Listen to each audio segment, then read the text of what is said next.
Hello, Libra! Salamat sa pagbisita o salamat sa pagbabalik. Ito po ang ano yun, Bury Your Dead. O, kung meron ka pang hindi, ang bilis no? Oracle agad, bonus to, Libra. Bury Your Dead. Kung ikaw ay meron pang hindi ma-let go, ibig mo na yan. Let go mo na yan. Okay. Ito po ang inyong Sun, Moon, Rising Sign at Venus. Love reading tayo muli para sa sign ng Libra. Ito po ay para sa July 2025. Kunin nyo lang po kung ano yung nakarelate kayo, tapos nyo hindi. Uy, agad-agad. Ang bilis ha. Kung hindi nakarelate, okay lang yan. Pwedeng ang susunod na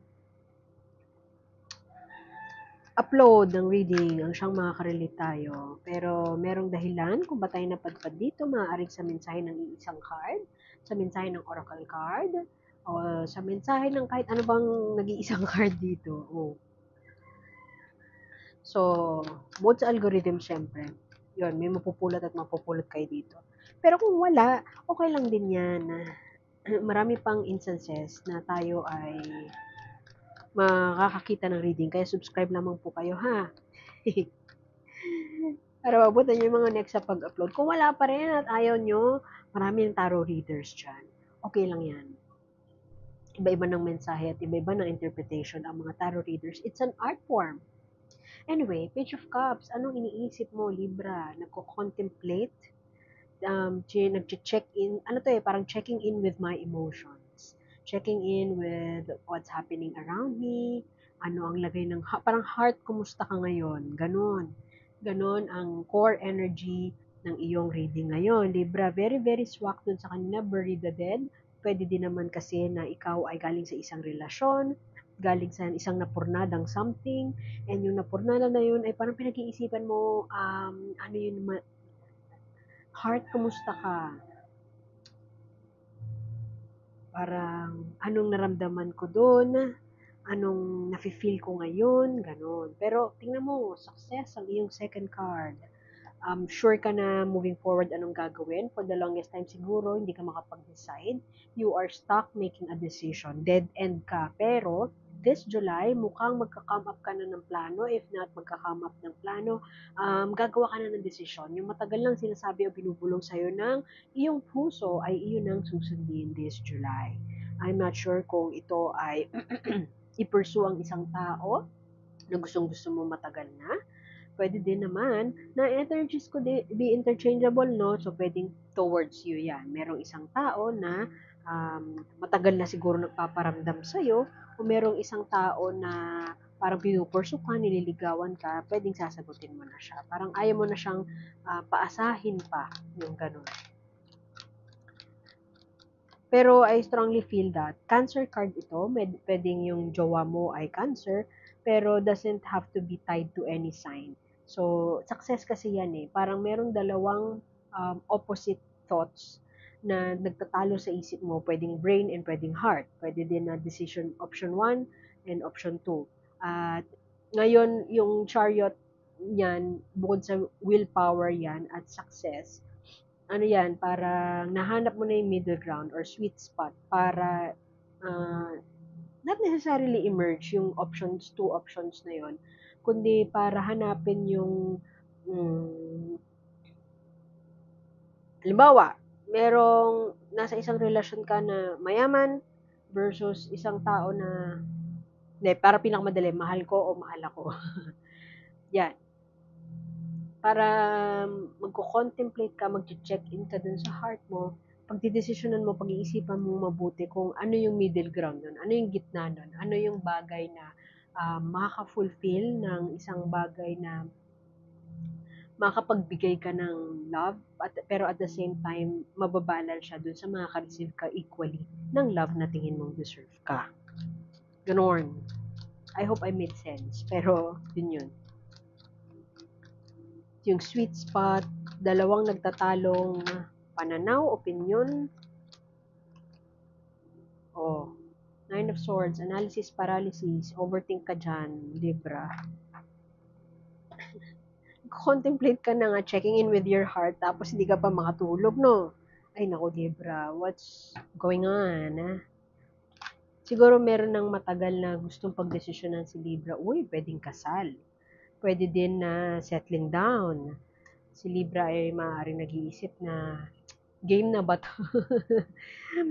O game na ba? Oo na ba ako sa kasal? O kaya game na ba to parang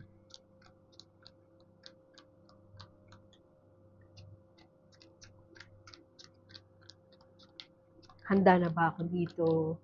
Medyo breaking point si Libra. Pero matagal na tong ano matagal na tong issue. Issue in a sense na matagal nang may niggling feeling, matagal nang binubulungan ka ng kinukutuban ka, binubulungan ka, whatever kung ano yung kutob na yan. Tapos isang tabi mo lang. Tapos this July, parang, this is it, pansit, let's go. Gawin na natin yan. Push na natin yan. Ganun. Uy, dalawa. Pero sige, go. Tingnan nyo, oh. Magkaibang deck to, ha. Ibang deck to sa deck na to. Kasi tingnan mo yun, oh. Oh, kaiba, no? Di ba, yung core energy, checking in with your heart. Heart, kumusta ka? Tapos dumami, bigla, yung fish. Tingnan mo, fish on a cup, oh, same. Galing, no? Fish on a cup din. So, pwede din na noon, siguro, o beginning of the 2025, iniisip mo para hanggang dito na lang ba ako? Pwedeng ganun. Hanggang dito na lang ba kami? Pero ngayon, you will make that decision na parang, bala na si Batman, gawin natin yan. Tapos, dahil doon, nag-replicate o kaya dumami yung ano na yon, yung love around you. Pwede din na dati, hindi ka fully expressive of your emotions, of yourself, tapos biglang tinatry mong i-improve yung sarili mo. As a result, na-realize mo na sa pagpapakatotoo mo doon sa tagal mo nang kino-contemplate dahil nag-make ka ng decision, nag-take ka ng risk, sumugal ka, kumbaga. Ngayon na realize mo, nag-multiply yung love around you. Pwede din kasi na self-love yon, not necessarily na naging in a relationship ka. Pwede kasi na noon parang I think I should put myself out there, express ko sa mga tao, maging expressive ako sa emotions ko, and as a result, nag-pour yung love ng mga tao sa'yo. Nakakatakot naman to, tingnan mo, may demonyo. Anyway, merong mga bagay siguro na sumusulsul sa'yo, may mga tao na sumusulsul sa'yo, o nagsasabi sa'yo na ganito gawin mo, ganyan-ganyan. You are in a period of rest. Whatever the successful phase of your life is, parang gusto mo na lang magpahinga. Pwede din kasi na, teka, excuse me ubo lang ako. Anyway, sorry, sensyon. You're in a period of rest.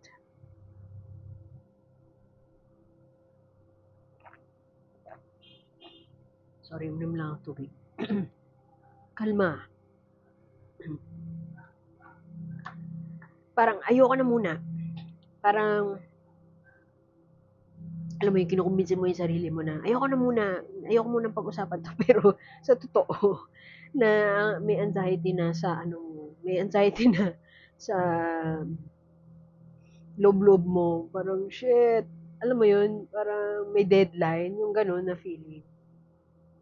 Pwede kasi na 39 ka na or 29 ka na, ang goal mo is by 30 ganito or goal mo by 40 ganyan. Tapos parang time is running out, ganyan. May hintay pa yung next. Ano ba hinihintay mo? Parang lumabas din to sa'yo last month. Pwede nyo i-check yung mga previous readings kung trip nyo.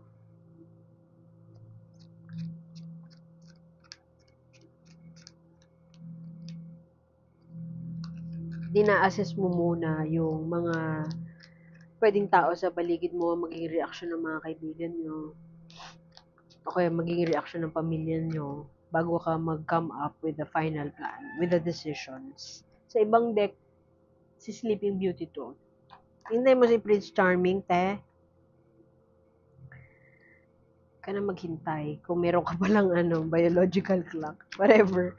Pwedeng ganun. Pero malakas ang Four of Swords dito, ha? Pahinga mode. Ayaw mo nang mag-isip, ayaw mo nang magdesisyon, ayaw mo nang magpadalos-dalos. Pwede din naman na iba sa inyo, kakakasal lang, although hindi ko nakita dito yung kasal eh. Kakakasal lang, tas parang honeymoon phase, napagod kayo sa planning, etc. And so ngayon, gusto nyo munang i-assess, kapain ang mga paligid. What is this? Nine of Wands. Alam mo, may push and pull kay Libra. Parang, excuse me, um, papraning. Siguro dahil nga nagdesisyon ka ng ano tawag? Nagdesisyon ka na sumugal. Susugal ka, Libra. Hindi ko alam kung anong klaseng sugal to. Hindi literal na sugal as in casino ha. Pero pwede din. Anyway, susugal ka. Kasi matagal mo nang iniisip talaga na gawin to. Pero, pagkasugal mo, parang mapapaisip ka, tama ba itong ginawa ko? Alam mo yun yung very, very Virgo, ha? May Virgo ka siguro sa charts mo. Sa charts, dami. Sa chart mo, natal chart. I'm referring to natal chart. Pwede, ano to eh, 2 steps forward, 3 steps back. Plano ka, no? Tapos very, very advanced ka mag-isip. Pero once na ginawa mo na, ano ka, re-retreat ka, tatakbo ka pabalik from the beginning. Parang, shit, tama ba yung ginawa ko? Shit, ano yung ginawa ko? Bakit ko ginawa yun? Alam mo yun? Dapat pala naghintay pa ako ng mas matagal. Pero, dude, tagal mo nang iniisip yan. So, huwag mong upuan ng isang bagay. Planuhin mo ng mabuti. Kaya, huwag mo din tagalan. Huwag mong tambayan yung isang bagay na matagal mo nang gustong gawin. So, ito ay pwede kasi na pwede din na pag ano to, pag ito lumabas yung Empress dito kasi sabihin ko sana baka pag-aanak ito yung biological clock nga. Three of Swords. Ala, alam mo yung iba sa inyo pwedeng naloko in the past. Getting out of a heartbreak. Nasaktan ng puso pero recovering, healing, nursing yung old wounds. Pwede din kasi na umalis na kayo sa isang relationship tapos parang pinagsisisihan nyo na umalis kayo. Bakit? O pwede din naman na you are in a period of waiting para maka-graceful exit sa isang relasyon na hindi na nagsuserve sa inyo. Kung may narinig po kayong ingay pala sa paligid, pasensya na po. Very distracting ang Libra reading, no? Pasensya na kayo. Umubo ko kanina, tapos ito ngayon merong doggies in the background. Try kong mag-extra card, ganyan, para kay Libra. Dahil binwisit ko yata si Libra sa mga distraction sa recording na ito. Anyway, meron kang, di ba, yung analysis paralysis o kaya sulsol, may sumusulsol sa paligid mo, pwede din na para stuck ka into, making a decision, may isang bagay na hindi ka makatulog.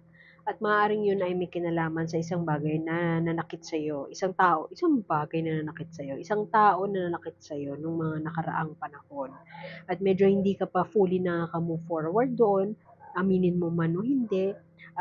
Pero this July, it seems like mahahanap mo na yung period, kung wala ka pa sa period of healing, mag-uumpisa na yung period of healing kasi magre-recover ka na. Pwede din kasi na yun nga, meron kang sinimulan na isang bagay, tapos parang in-overthink mo ng in-overthink, bakit ko ginawa yun? O kaya there's something in excess. Pwede din na pumaloob ka o umanib ka sa isang tao na parang hindi siya gusto ng community o hindi siya gusto ng pamilya mo, pero masaya ka. Masaya ka na makipagsanib puwersa sa tao na ito. Kasi, wala masaya ka eh. Masaya ka eh. Pero alam mo, ingat ka na you will do it excessively. Wala akong nakitang devil. So, kasi usually yung excess na yan, usually sa addiction yan. Pero there is something in excess sa iyong love life ngayon. Pwede kasi na ah, sumugal ka sa isang bagay, tapos bukod sa hindi na nga gusto ng iba yung mga tao sa paligid, yung mga taong mahalaga sa'yo, hindi nila gusto yung pinili mo, no?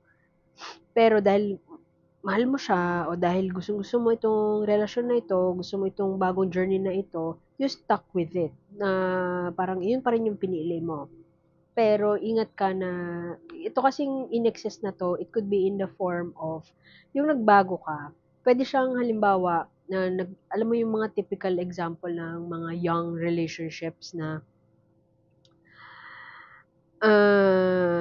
nagka-jowa lang, hindi mo na, yung kaibigan mo na nagka-jowa lang, hindi mo na makontak, hindi mo na mayaya. Parang umikot na yung mundo nila doon sa jowa nila, yung gano'n. Pwedeng gano'n. Yun yung pwedeng example ng excess na to. Merong something excess sa'yo. Pwede ka, usually, ano yun eh, yun nga, drugs, addiction. Pero wala akong nakitang devil dito. Pero there's something na nababother ka. Nambabother ka sa isang bagay na ikaw din naman sorry Libra. Mabother ka sa isang bagay na ikaw din naman may gawa. Pwede kasi na ikaw yung nang iwan, ikaw yung nang reject, tapos may guilt sa'yo. Shit, bakit ko ginawa yun? Bakit ko iniwan tong taong to? Mahal ko pala siya.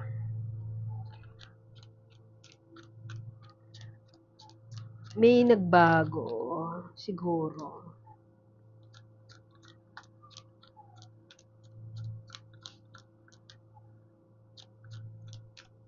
Pero alam mo, maganda yung Ten of Cups eh. Bigyan mo pa nga ako ng isa pa kay Ten of Cups. Kasi a life well lived yan eh. Tingnan mo mga bridesmaids sila, oh.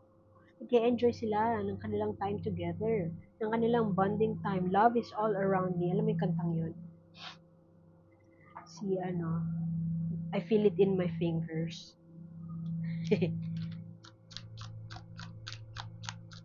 Love is all around me. Yan ang energy niyan eh. Parang sobrang life well lived, fulfilling, emotionally fulfilling life. Pwede kasi na self-love, ganyan.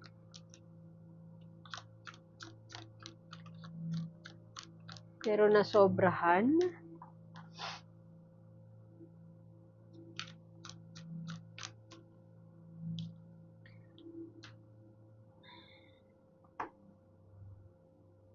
no? From Four of Swords, yung period of rest, naging Five of Swords. Nag-progress siya sa isang bagay na alam mo yung ano, alam mo yung katulad ko ngayon, bawa may sakit ka, inom ka ng gamot, no, kala mo okay ka na pagtulog mo, tapos pagising mo, masakit ulit yung ulo mo. Yung ganun. So, pagising mo, pahinga ka, no, pagising mo, back to square one, magsisimula ako ulit, laban ako ulit, yung ganun. Medyo, ano eh, medyo, parang period of, ano, pahinga, or period of yung parang no movement, limbo. Ito na nga, limbo. Yun yung nakikita ko sa July mo, Libra. Kung meron kang issue with your partner, if you are in a relationship, parang isang buwan, hindi mo na, or 3 weeks, ganyan. Hindi nyo muna pag-uusapan yung issue nyo sa isa't isa. Ano muna kayo, magkakanya-kanya, mag-iisip, magpapahinga, mag-check-in with the heart, ganon.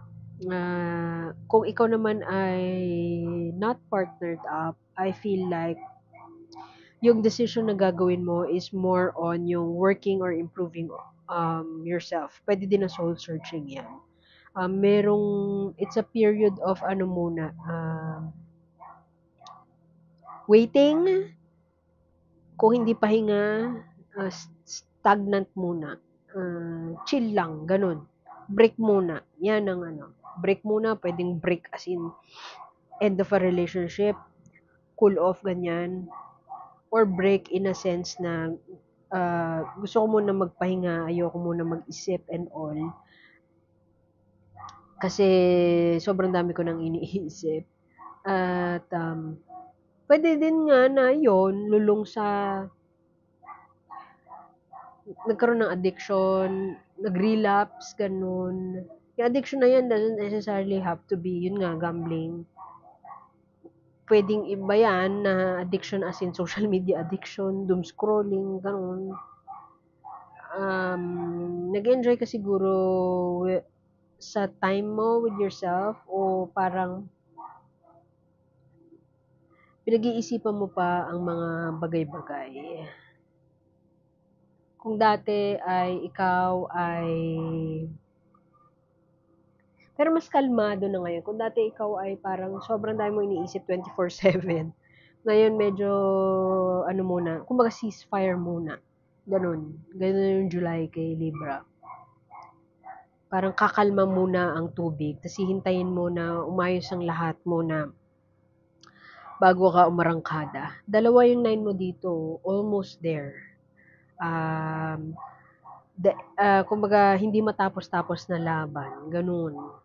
Tapos once na nga swords pa, papraning sa isang bagay na success ka pero kinapapraningan mo yung naging decision mo doon or yung movement na ginawa mo, yung action na ginawa mo doon. Nine of Swords, ito naman yung, yun nga, isip ka ng isip na shit, parang bakit ko siya iniwan, bakit ako nakipag-break. Pero maganda nun, towards the end of your reading ay mahahanap mo kung ano yung talagang nagbibigay sa'yo ng ligaya.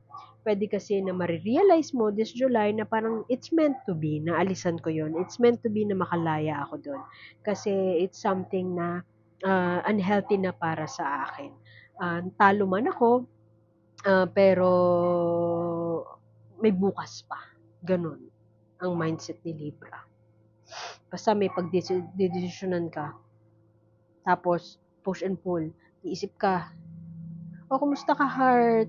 Kumusta ang puso ko ngayon? O sige gawin na natin to, pero balik ka ulit, yun nga, retreat ulit, parang shit, tama ba yung ginawa ko? Tama ba yun? Ganyan, ganyan, ganyan. Pero babalik ka dun sa happiness ulit, tapos parang shit, yung ganun, happy joy, happy tas sad, happy sad, nag-shift.